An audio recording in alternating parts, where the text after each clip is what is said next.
at Northumbria University. Trained in environmental engineering, he works at the intersection of natural sciences, social sciences, and public policy. His research to date has focused on climate change adaptation, adaptation finance, water quality, and delta resilience. So welcome, Feisal, to our environmental refugee talk today. We have been running these talks for the past 12 months since our second phase of the environmental refugee project started in August last year. So we have 4 patches where our fieldwork is taking place. One in India, that is covers Sundarbans and Aurangabad in the Western Indian Ocean region. Then we have the Sundarban part of Bangladesh, and we have Tanzania and Mozambique.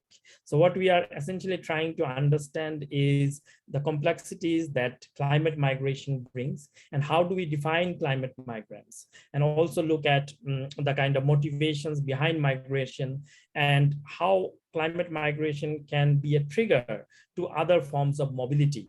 So these are some of the broad issues that we are trying to cover in this project.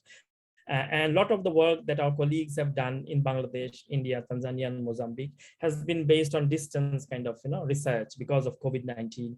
Photo, voice, and digital diary was used, as well as oral history and live testimonies. So different kinds of methods have been used, but at the same time, we have also acknowledged the challenges that we have faced in relation to kind of mitigating the COVID-19 situation of not being present in the field all the time and kind of interacting with people through using methods like participatory methods like focus group discussion and other methods, which are more kind of receptive in the sense that we engage with the community more vibrantly.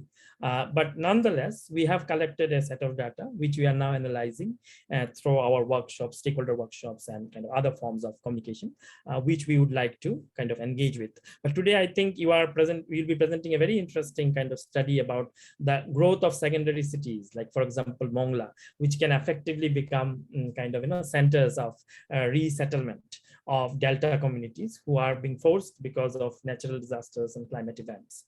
So without further ado, I would welcome you to share your thoughts and your kind of research that you have done so far. Thank you. Thank you, Debjyoti, and thank you all the colleagues that have joined. My sincere apologies at the beginning because I don't have a slide today, but I'll probably try to share whatever we have been experienced in Mongla. Just to give you a bit of background, that before moving to Northumbria, I've been working with ICCCAD. I worked with ICCCAD as its research coordinator from 2016 till 2019. And in that period of time, we have worked on several projects, including the one that you're probably in the very beginning phase of your current project. And we also work with Michael Collier from IDS on trap population.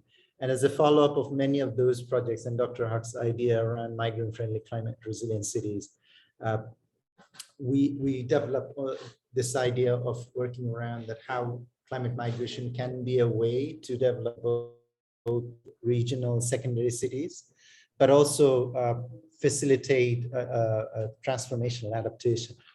My talk today is, however, taking a bit of different view, is that while looking at critiquing these concepts of basically, we take a two-pronged approach. When Dr. Huck and I spoke, we said that, well, in one hand, we present the climate resilient migrant-friendly cities, but at the same time, we also try to, from an academic point of view, try to critique the idea so that it cannot be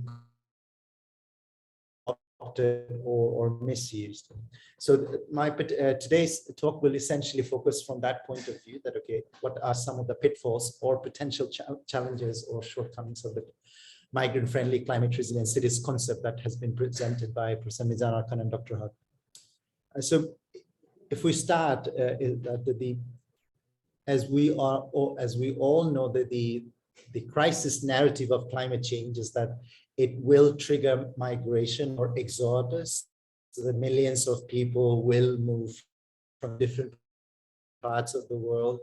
It becomes a security issue when that movement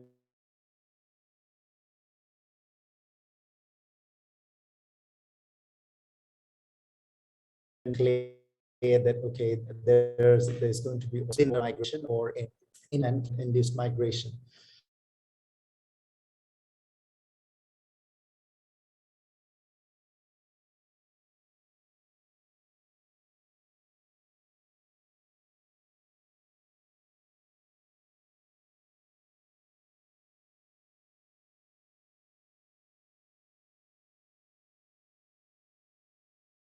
In particular, this is very challenging for highly populated Asian megacities. For example, Dhaka, Bangladesh is arguably receiving 2,000 people, not just for climate related reasons, but for various reasons. Roughly 2,000 people per day move into Dhaka. So what many people have been saying is that due to climate migration or climate-induced migration, this is going to be very challenging for megacities like Dhaka. And the services that are already collapsing is going to be even more challenged. Now, this means that climate migration has now become one or is increasingly becoming one of the core urban agenda, or how urban narrative or current urban discourse. If we look at the C40 Mayors Council, the two co-chairs, one of them is from the mayor of Dhaka City North, and the other is London Mayor Sadiq Khan.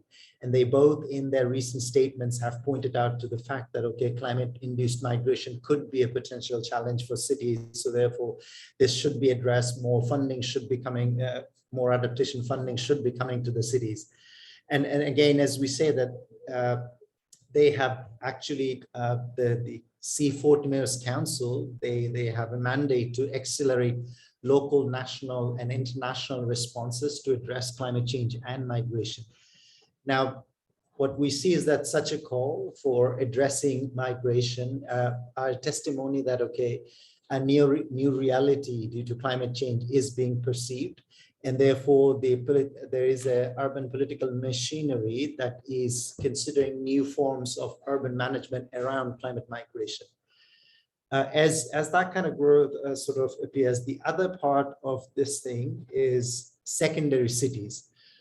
We know that urban scholars as well as urban professionals have, for whatever reasons, they typically ignore secondary cities, even though the fact that most of the global urban majority live in the secondary cities, but these cities remain invisible, unknown. Very little is known about what happens in those places. So therefore, on the other hand, there's enormous opportunity for these cities to grow. So collectively, what we see that, okay, there's this opportunity or so potential for urban secondary cities to grow and host some of these migrants. At the same time, there's this risk of megacities failing. This provided some colleagues like Professor Mizana Khan and Dr. Salimul Haq present an idea, which is called climate resilient migrant friendly cities. And the concept essentially argues that, okay, if we can develop secondary cities, these cities then could probably attract some of these potential migrants and therefore relieve pressure on these primate cities, and therefore can provide livelihood as well as good living for these potentially displaced, climate displaced people. The idea has been picked up by international media and others, and one of the cities, which is Mongla, is now widely recognized as one of the models for climate resilient cities, or something that is aspiring to be a climate resilient cities.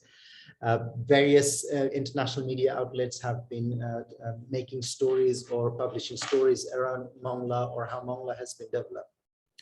What we have done is that we look at the Mongla's transformation, the transformation that Mongla has gone through over the past decade or so.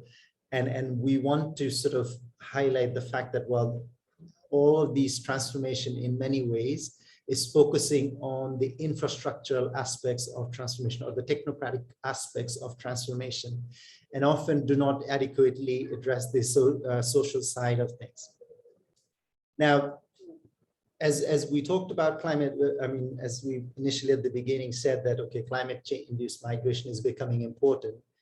The journal Science actually last year published a special issue on climate relocation. It's called Out of this, the editorial issue is called Out of Harm's Way. And one of the one of the models suggested in that particular issue is Dr. Huck's model of climate-resilient migrant-friendly cities. In addition to infrastructural development of the secondary cities, one of the really interesting aspect of this particular model is that they propose something called hardware. Now, we are all aware of different types of adaptation technology called hardware, software, or wareware. But Professor Mizan Khan and Dr. Huck's article, they propose something called hardware, which is all interesting in the sense that this argues that, well, this needs compassion, that, okay, if you are trying to develop your city as a climate resilient, migrant friendly city, then you have to consider potential migrants, compassion and other things. So what we did is that since then we looked at, okay, one of the model cities or potentially pilot cities is Mongla. We have been to Mongla and we tried to critically look at Mongla's development.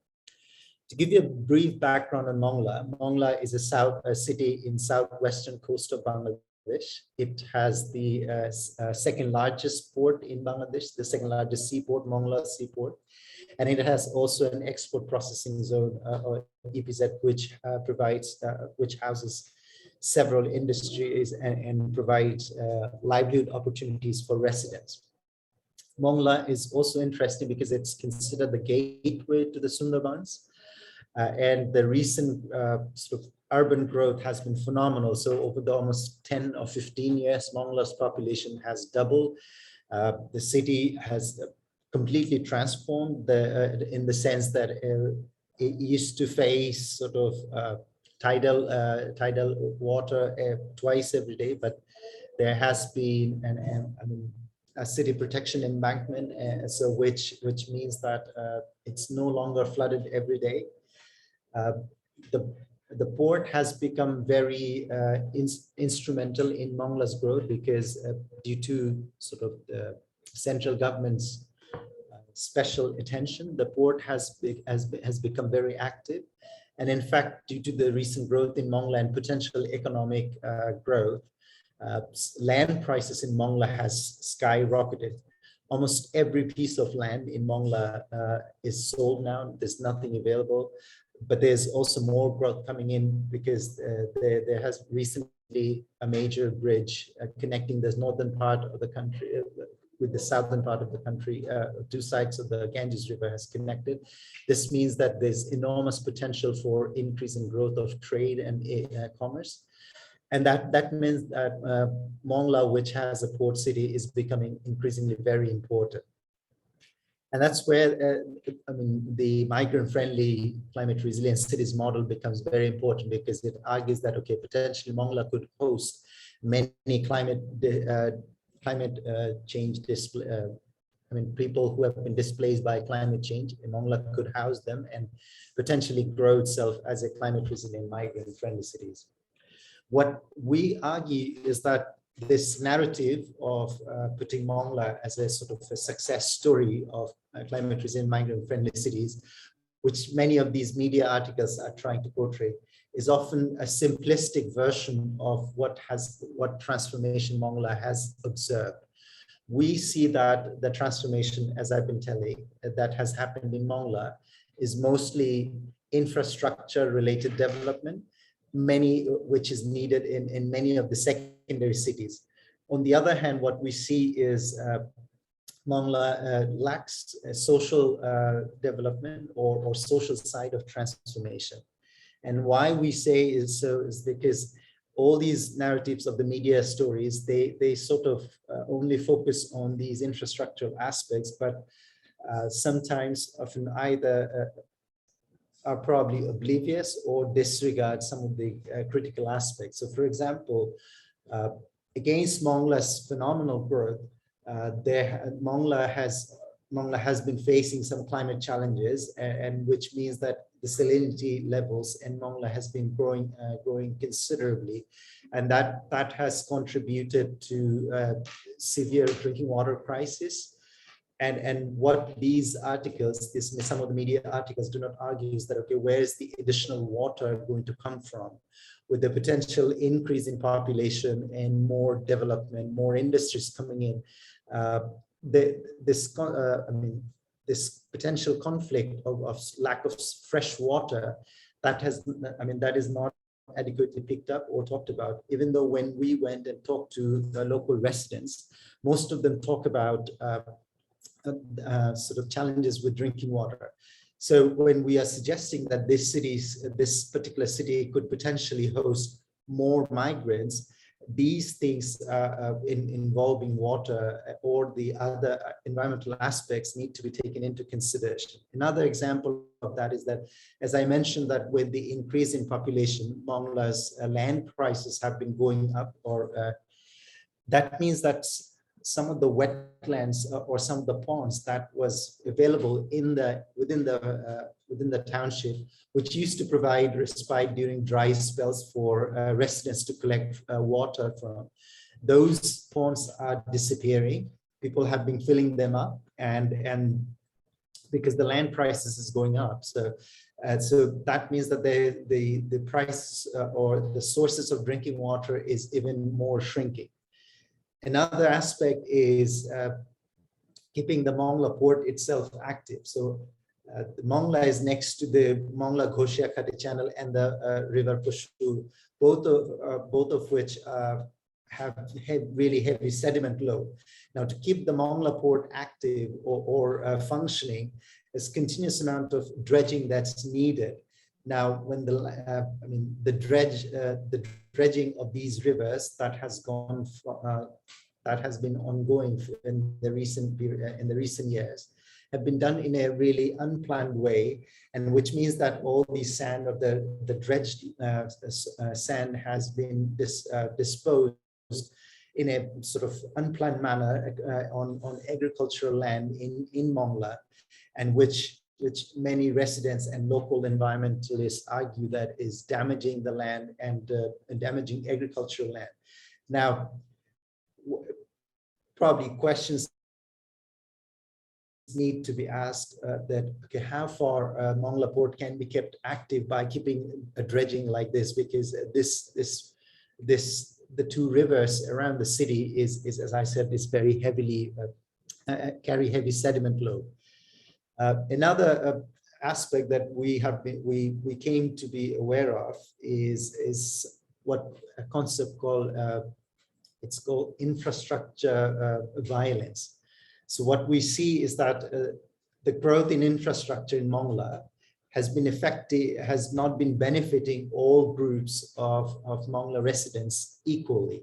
In fact, those that are more deprived of the growth in Mongla, infrastructure growth, are mostly marginal communities.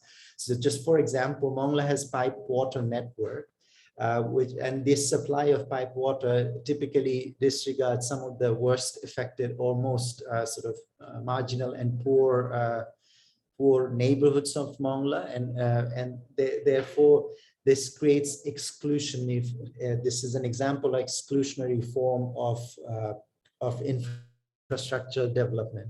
The other form is infrastructure violence. So in the name of some of these growth of infrastructure, what we observe in Mongla, often residents are being displaced, and these are typically residents who are poor and do not have as much voice. So we do see some of these types of growth going on.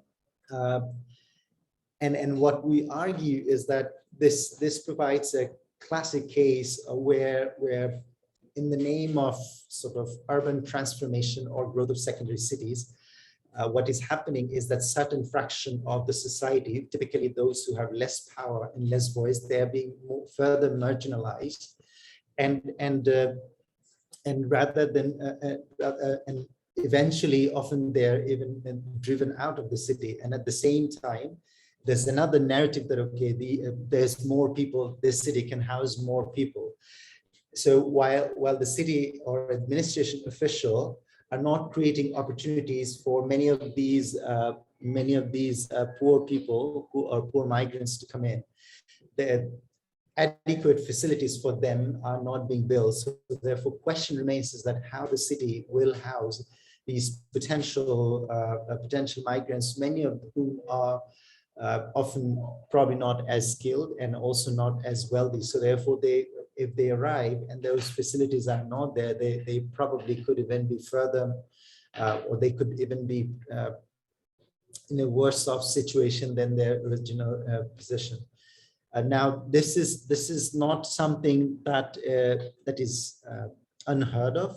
What we see often around the world, that there's different models, and one such model of climate relocation is Eco-Atlantic City in Nigeria, where in the name of housing or in the name of climate relocation, technocratic solutions of sort of ecological enclaves are built, or spawn cities in China, which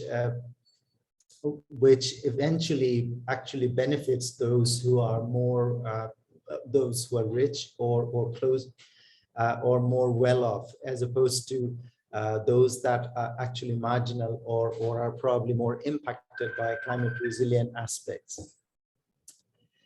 So what we argue is that Mongla's transformation provides an example that, okay, while secondary cities are in need of much sort of infrastructural transformation, because they often do not receive the adequate attention from central government in terms of resources. So they often have to work with very limited amount of resources.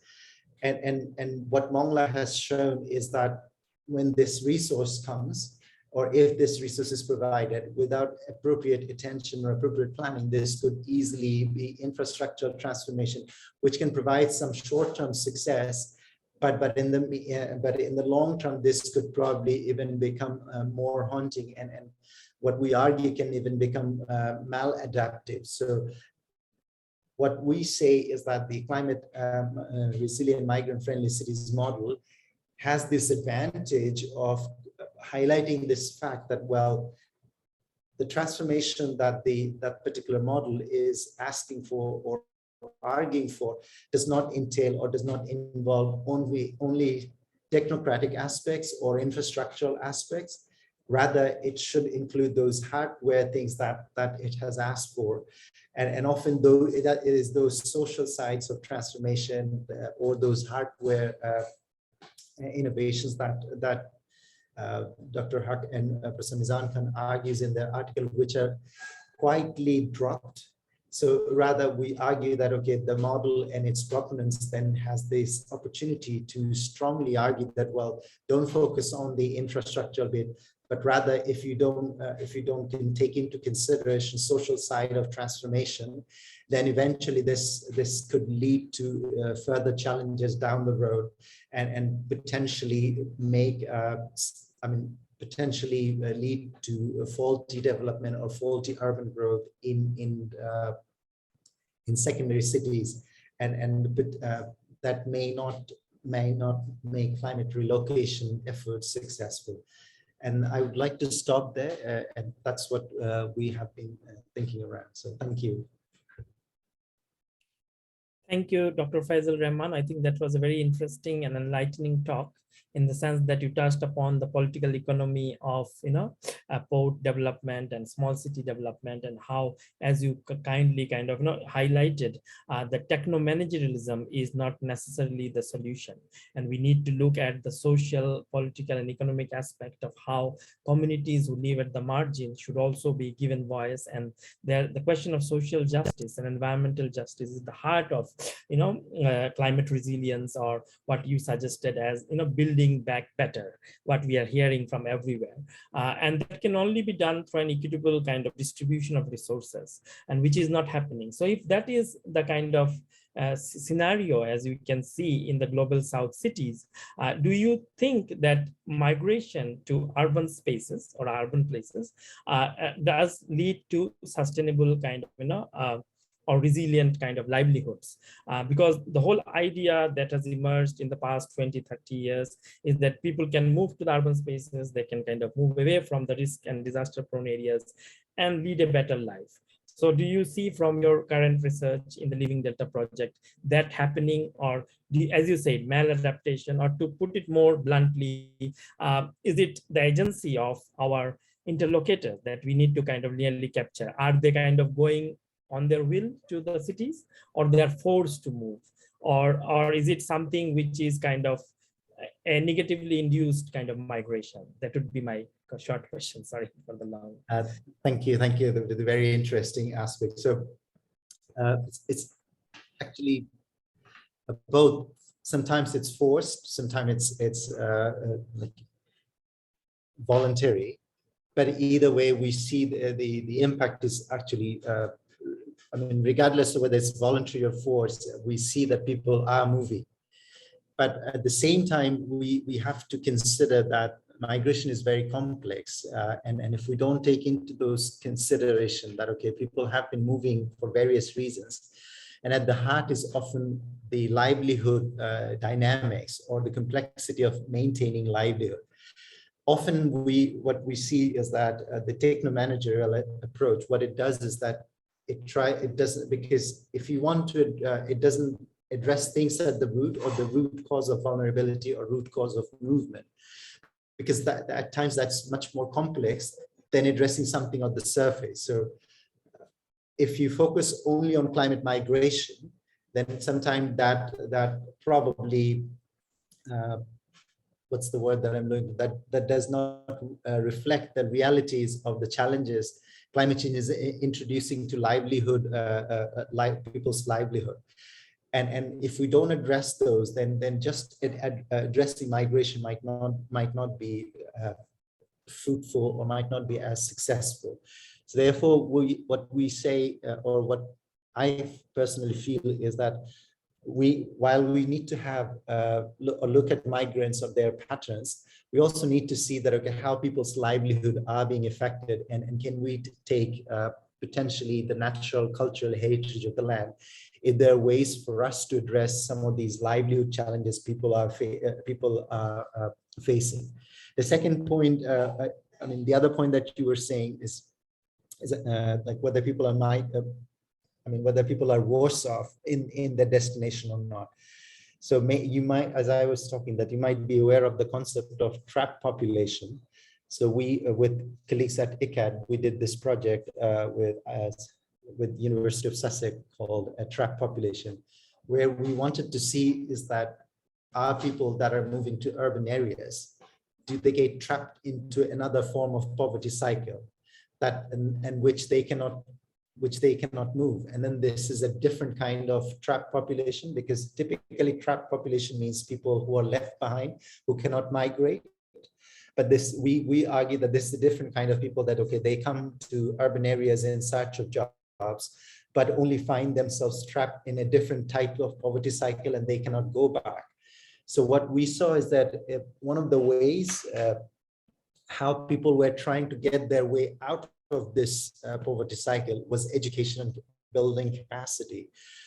Many residents that we talked to in the urban informal settlements, they all said that, well, whatever the amount they earn, a considerable amount they have been trying to put or save apart to for their children's education. So in most of the we had three urban settlements where we found out that, okay, residents are already aware of the potential transformational benefit of education. But interestingly, where we found out that there's a group who are probably ultra poor. So we were looking at a particular informal settlement. This was literally a strip on a footpath, and these people remain invisible because they have been there for 15 years. Nobody had evicted them. They constantly live under the risk of eviction, but they have been living in that part of the city for 15 years, at least when we were studying. Their kids don't go to school. They don't have access to proper washroom facilities. But when we ask them to look at how much do they spend for sanitation and other things, often if you calculate the rate, they're spending much more than some of the richest quarters in Dhaka. But as I said, like they cannot afford to send their children to school. They are very much aware that, okay, the benefits of their children going to school, but they could not afford. So a potential solution or a opportunity for government or the policy machinery could be that look at some of these communities or these settlements, see how we can provide them access to sanitation facilities or running water, or even arranging for their kids to go to school, because that particular settlement is about 40 households. But that means that roughly around 1,000 people live in about 20-meter or 30 meters long space.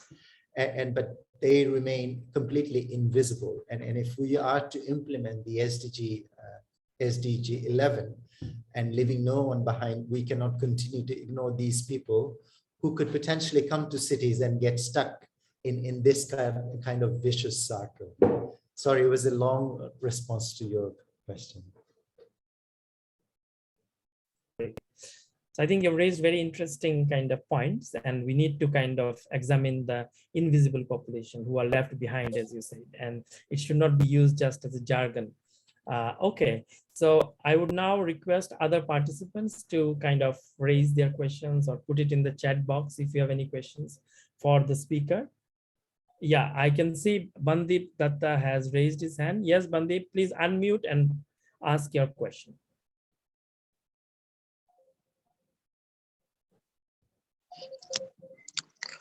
Yeah, hello, Tibba sir and Feisal sir. I am Pandip from Assam, Guwahati, India. First of all, thank you so much for letting me in the meeting. And 2-3 points what Feisal sir has just said. Sir, I'm basically a mechanical engineer, and I was working in some urban development projects lastly, and also I'm part of some social events right now in Assam. And 2 things I just want to share with you, and what maybe the solution or consequence what we can do. What you have said about Mongla, and through which what you have explained is like, in one side we are developing a city for migrants, and in the same time for what technology we are utilizing to develop that place, that is affecting the already the other residents, who the old residents, or it is affecting the ecology. It is happening in my home city also. So regarding that, what we can consider a lot of awareness and lot of discussions between the people like you, the researchers, and the people who are developing those projects, like engineers or the construction companies. That is one thing which I want to put forward to all of you. And secondly, you have said something about secondary cities. I mean small towns as we consider. So, sir, my one question will be like, that is one option. If there is another option we can develop, that suppose I'm living in Guwahati, and nearby me there are 2 or 3 more small towns. So one option is like Mongla, we can develop the next town to a better city, or for residents. And second point, can we focus on the prime cities also, like with the small areas, like suppose in Guwahati there are parts of places where we can develop some model which you have developed in Mongla.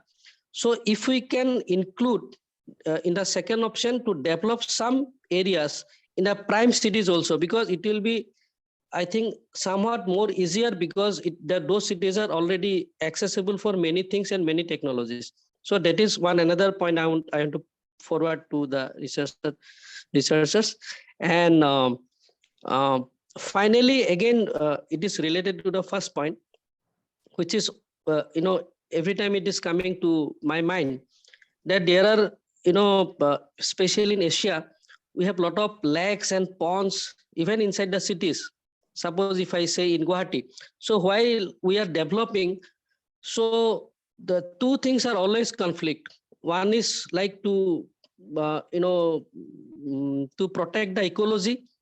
And second thing, while protecting the ecology, we are not been able to develop proper, urban infrastructures.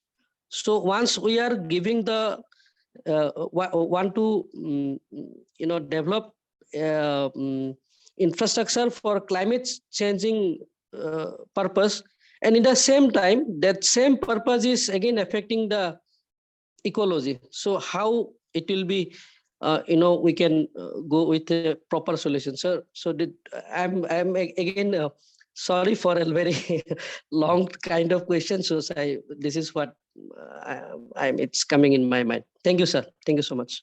Yeah, I think you've asked a very long but very interesting question. So Faisal, do you want to answer his question or do you want to take up more questions?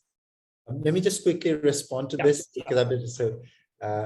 Thank you, Mr. Bandeep. If I can, you essentially raised 3 points. The first and the fourth are sort of similar, and the second and the third around urban development.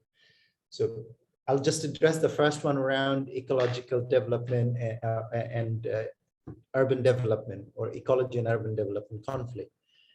So what we've been trying to raise is that there's this concept of planetary boundaries, that, okay, we have limited resources, and so in natural resources and everything, and there is actually a limit to which we can use. And if we cross that boundary, it is, I mean, there's probably going to be implications or repercussions. What we are arguing is that in the name of climate change adaptation or economic development, we cannot forget environmental sustainable aspects or those planetary boundaries. So whether it is, because in the short term, this may provide us some benefits, but in the long term, this will cause more challenge. And if you look at the concept of maladaptation, that's very important, because if you forget some of these planetary boundaries, that means that, okay, you will probably at some point in the future, you start seeing the impact or the negative impacts of your own developmental works.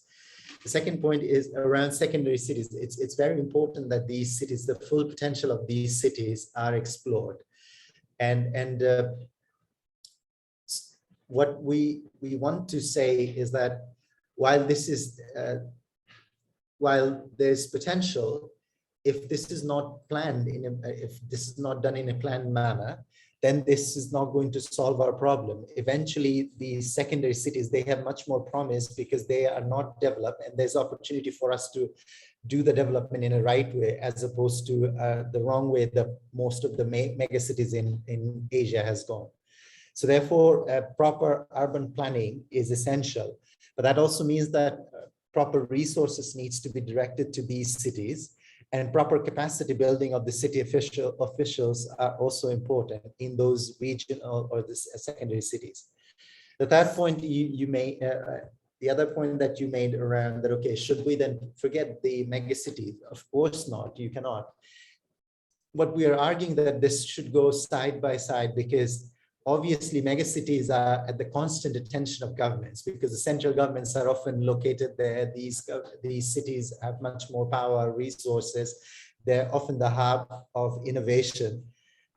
But what we argue is that those cities, while there's already ongoing programs, we cannot forget the fact that, okay, these programs are also neglecting some of those informal settlements or the informal economies.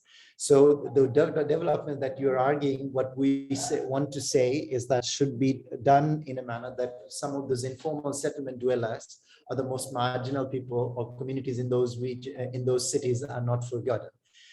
Mainly the reason behind that is that adaptation, what we're arguing, with the urban resilience or urban climate adaptation, at the heart of it is the marginal communities, because adaptation should be for those that are most vulnerable. And if we continue to ignore those that are most vulnerable, adaptation is highly unlikely to be unsuccessful. So I'd stop there. Thank you. Thank you, Faisal, for these very interesting answers. We have few questions in our chat box. Then we'll come to Mr. Mohammed Nazul Haq, who has raised his hand. So we have one question from Selena D. Cruz, and she's asking about who are moving to the cities. Are they poorer families who are moving, or are the other classes of people who are also migrating to Mongla? So this is her question. The next is, what could be some immediate actions that could be taken to address the challenges in Mongla at the local, national, or even individual level? This is another question raised by Neer. So do you want to answer these questions first? Sure. Thank you, Devjyoti. So to respond to Celine, I don't have exact information about the sort of the demographics of those that are moving in. But what we see in Mongla is that many people that are moving in actually are moving in for jobs at either the EPZ or at the port areas, but mostly the EPZ. And at the EPZ, it's primarily women of a certain age group that are attracted. So potentially families, low-income families, or who have certain skills, and in particular women, I would argue that they are the ones that are coming in Mongla in search of jobs.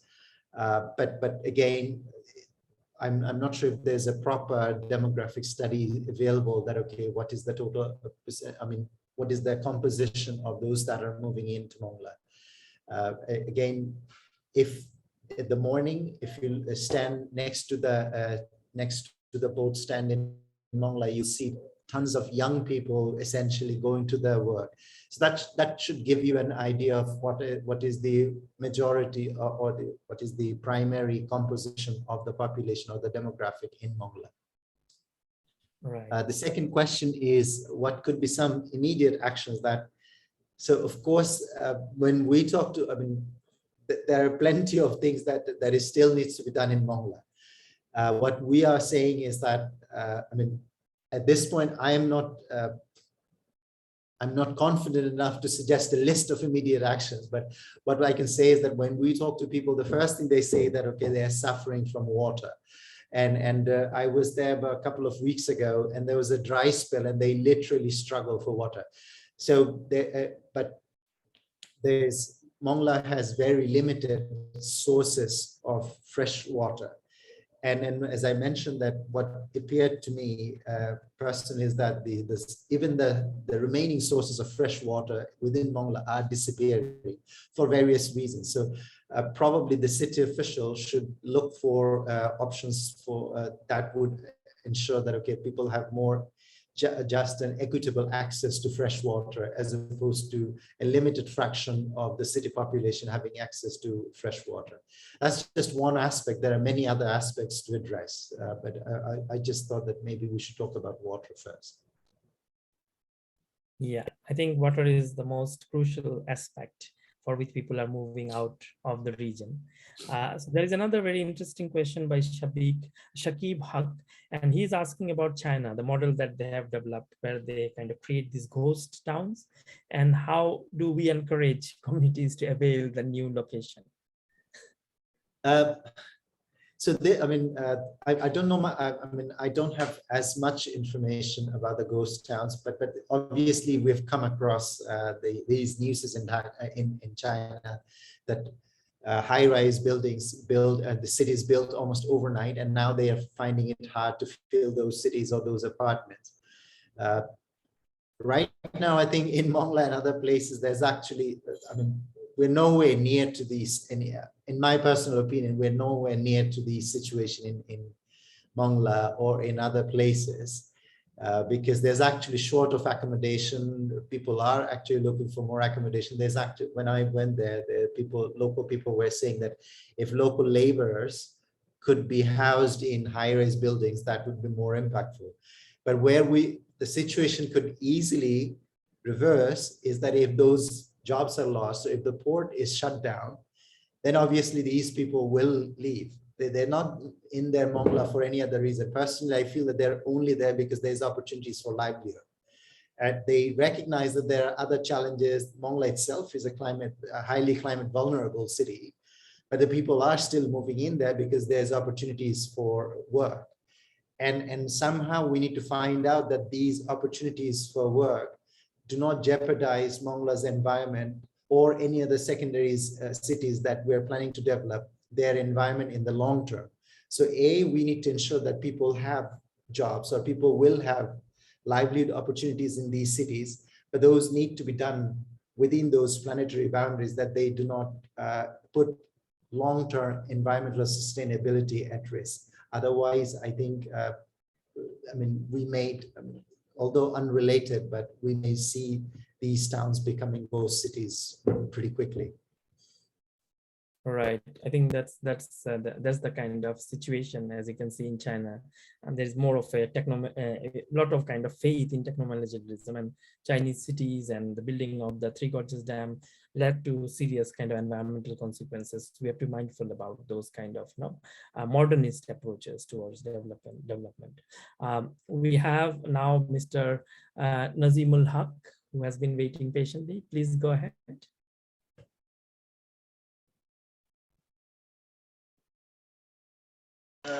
Hello, I'm Najimul Haq. Do you hear me? Yes, we can hear you. Thank you. I am Najimul Haq. Basically, I am a social specialist, and I am managing director of Mission Asia Power Limited. And now I also doing work with power generation company, Mission Asia Power Limited. So it's one of the issue of climate change issue-based organization. So I have a question: why do we follow? Why we don't follow the another modern city for remove the vulnerability for in Mongla city? Why do you we can follow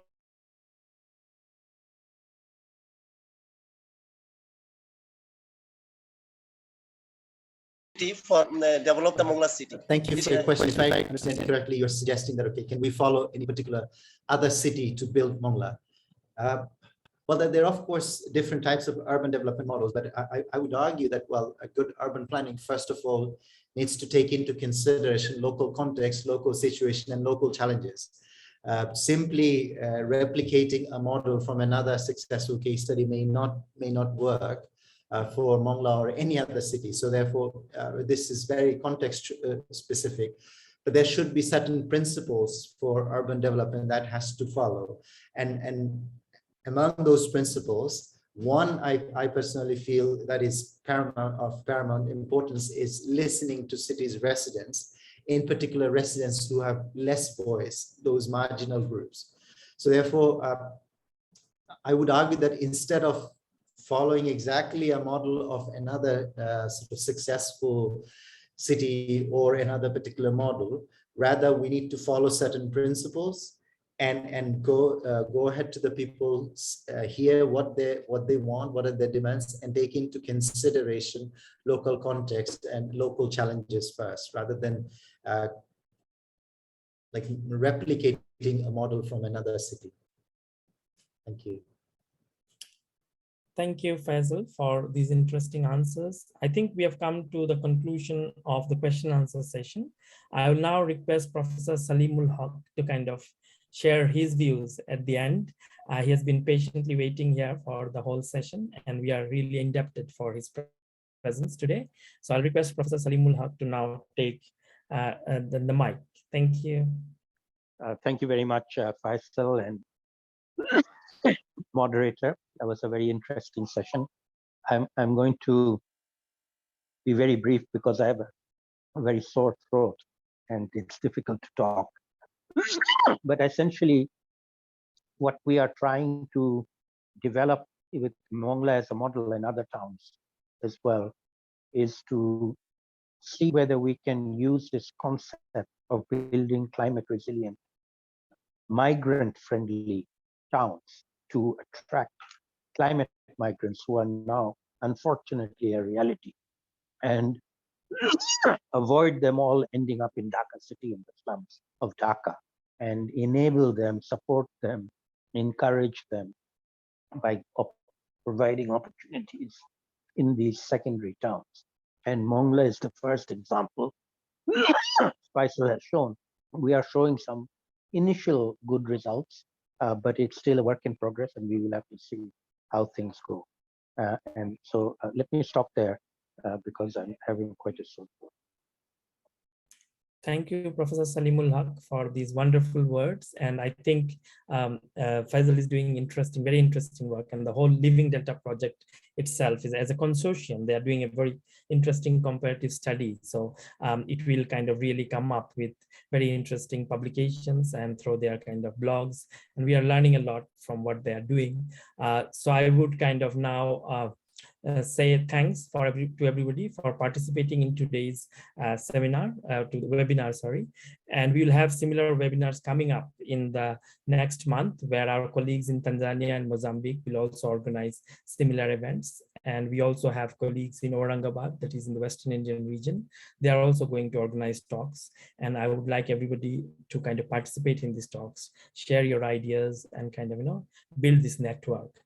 With these words, I would say kind of end to today's kind of session. And we will kind of send you and keep you posted about the future kind of events that we are going to organize in the coming days. So thank you for joining, Feisal, and giving your valuable time, and also to all the other participants. So see you in the next event, and thank you for now. Bye.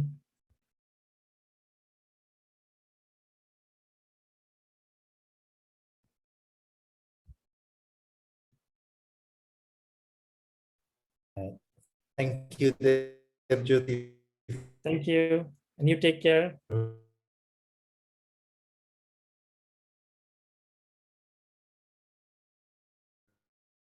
Appreciate it. Yeah, that's Yeah, hopefully we'll meet someday in London or wherever the Living Delta kind of events take place. Yeah.